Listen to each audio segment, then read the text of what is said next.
Espace optimisé, ça j'aime bien ça, le terme optimisé. C'est ça que vous comprenez pas les cocos. Il s'agit pas d'un appart indécent ou d'un appart inhabitable. Il s'agit d'un appartement avec un espace optimisé. Chaque recoin, chaque espace de rangement a été pensé, a été réfléchi pour offrir l'expérience la plus compacte possible. Là aussi nous avons un très bel exemple d'espace optimisé avec la putain de mansarde qui fait toute la taille de la pièce pour 55 000 €, 13 000 € le mètre carré. Appartement idéal pour en faire une chambre pour bébé, ou alors peut-être si vous avez le physique de Gollum. Vous savez à quoi ça me fait penser ce truc? On dirait vraiment une cellule de prison. Je pense que si tu tapes cellule Baumette, tu vas avoir un truc à peu près comme ça. Tiens d'ailleurs tu sais quoi? On va regarder, on va faire le test. Putain ouais c'est exactement ça. C'est une putain de cellule de prison. Avec le lit superposé, les barreaux. Non d'ailleurs je retire ce que j'ai dit. Même les cellules de prison ont l'air plus agréables, plus confortables. En plus il me semble que maintenant les détenus ils ont des chiottes individuelles dans chaque cellule. Ce qui n'est pas le cas des appartements parisiens. 80 000 € la place de prison. Avis aux amateurs. Honnêtement, je pense que au-delà de 9 mètres carrés, ça devient superflu. Pour moi, l'homme est fait pour vivre dans le strictement nécessaire. À partir de 10 mètres carrés, là, ça devient du bling bling, de l'excès de richesse. Tiens, très bel exemple d'espace optimisé ici. Vous avez l'étagère, l'évier et la machine à laver, tout imbriqué dans le mur. Bon, je suis en train de regarder les locations pour voir s'il n'y a pas des trucs intéressants. Est-ce que c'est l'Elysée là sur la photo? Putain, le bâtard, il a la vue sur la cour de l'Elysée. Il peut voir Macron en train de sortir de réunion chaque jour. Putain, en plus, c'est vraiment pas mal ce truc. Ouais, des mansardes partout, mais quand même. Oh putain, le vitrail. Ouais, mais non, mais c'est un manoir le truc. Et je donnerais tellement pour vivre dans un truc comme ça. Là, on est bien dans le 8ème. Tu peux voir la bagnole présidentielle dans la cour. Quand je conduisais, j'adorais plutôt accélérer, si vous voulez, et sentir le moteur. Donc, Le jour où je suis millionnaire, je m'achète un truc comme ça. C'est pour ça qu'il faut laisser des j'aime et des commentaires. Supportez ma chaîne pour que je puisse quitter mon putain d'appartement de merde pour m'acheter un truc dans le 8ème. Non, je déconne. De toute façon, je gagne pas d'argent avec ces vidéos. Putain, celui-là, ça ressemble vraiment à mon appartement. En beaucoup plus cher, cependant. Paname oblige. Bon, je crois que j'ai fait un peu le tour de Le Bon Coin. Je vais voir ce qu'ils ont sur Pop, qui est un peu la bible pour la location entre particuliers. On va mettre 10 mètres carrés parce que pas besoin de plus. Non, tu sais quoi, on va même mettre 9 mètres carrés. Parce que comme le dit la loi Carrez, 9 mètres carrés c'est le minimum. Donc tout ce qui est au-dessus, c'est du confort superflu. Pas mal du tout l'espace de rangement creusé dans le mur.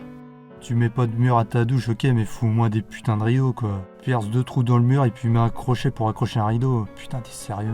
C'est littéralement, tu te laves à l'endroit où tu chies.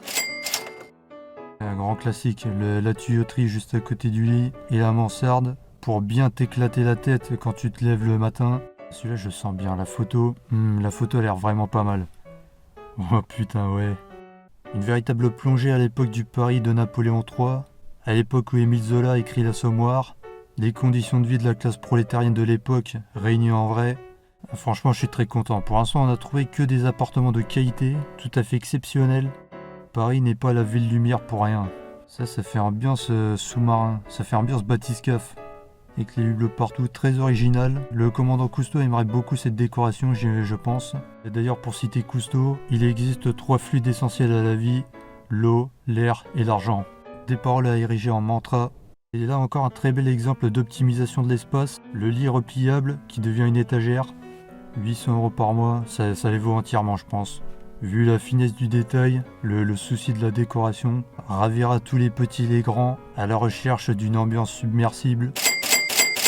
Et là maintenant après l'ambiance bathyscaphe, l'ambiance frégate à l'époque de Christophe Colomb. Putain, me dis pas qu'il dort là-dedans. Ok, je m'excuse pour le type de tout à l'heure. Celui avec la mansarde là juste au-dessus de l'oreiller. Là dans cet appartement là, il faut pas avoir de crise de panique dans ton sommeil. Faut pas avoir de somnambulisme. Parce que si tu te lèves en sursaut, tu t'exploses le crâne contre le plafond en bois. Putain le con il a vraiment mis un gouvernail. S'il dit quitte à être dans le foutage de gueule, autant y aller à fond. C'est une attitude que je peux respecter. Moi je pense que c'était vraiment comme ça les baraques de matelots dans les navires au 15e siècle. Bon après il y a peut-être d'anciens marins qui seront ravis par ce décor, hein, on sait jamais. Peut-être des mecs qui ont bossé pendant des années sur le Charles de Gaulle, qui ne peuvent absolument plus supporter les appartements larges, les pièces qui ne sont pas à l'étroit. Je veux dire, qui sommes-nous pour critiquer? Tous les goûts sont dans la nature. Alors je suis allé sur Airbnb par curiosité, étant donné qu'on est dans les locations. Alors voyons ce qu'on a. Tiens, il y en a un à 360 euros, ça a l'air un peu suspect ça. Roommate near Montmartre, Paris Center, ouais bien sûr. Le 18ème c'est le centre de Paris, ouais, mon cul, ouais. Arnaque. L'annonce proposait un studio en partagé sur Paris. 1. Le logement était en travaux donc inhabitable. 2. Anouar n'est jamais venu, c'est une connaissance à lui qui était là. 3. J'ai dû payer 20 euros en plus pour avoir un logement. C'est donc une arnaque. Effectivement. Bah ouais, mais en même temps le truc il a la goutte d'or.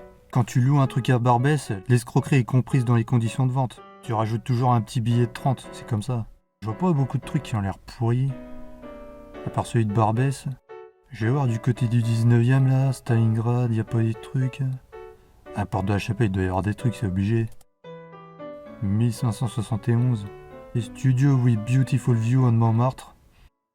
Non, il a pas l'air dégueu celui-là. Il est lumineux, spacieux. En plus, il y a une super belle vue sur Montmartre, ouais, il mentait pas le mec. Ça doit être dans une putain de tour à Porte de la Chapelle. Je pense que l'arnaque serait plutôt dans la gueule de la rue juste en bas de la tour. Donc pour finir en beauté, je vais vous montrer une annonce qui malheureusement n'existe plus pour un logement qui n'est pas à Paris, mais bon c'est à Clichy donc on va dire que ça compte. 75 000 euros pour un 10 mètres carrés dans une ambiance post-apocalyptique, immeuble voué à la démolition, avis à tous les investisseurs qui voudraient tourner le nouveau Silent Hill ou alors qui voudraient faire un documentaire sur la guerre en Syrie. L'appartement a subi un incendie et est frappé d'un arrêté de péril. Donc ambiance chaleureuse, on peut le dire. L'annonce a indigné les internautes sur les réseaux sociaux. C'est une blague, Orpi France, retirez cette offre lamentable. Espèce de communiste, qu'est-ce que ça peut te foutre? C'est pas toi qui dépenses ton fric. C'est les lois du libre marché. C'est la base de la civilisation. Et si ça te plaît pas, t'as qu'à aller au Venezuela, c'est comme ça. Tu peux toujours aller voir ton pote Chavez. Par contre, j'arrive pas à comprendre comment les mecs peuvent vendre un appart qui est frappé d'un arrêté de péril. Mais bon, est-ce qu'il faudrait s'en plaindre ou plutôt s'en réjouir? Après, chacun est libre de dépenser son pognon comme il veut.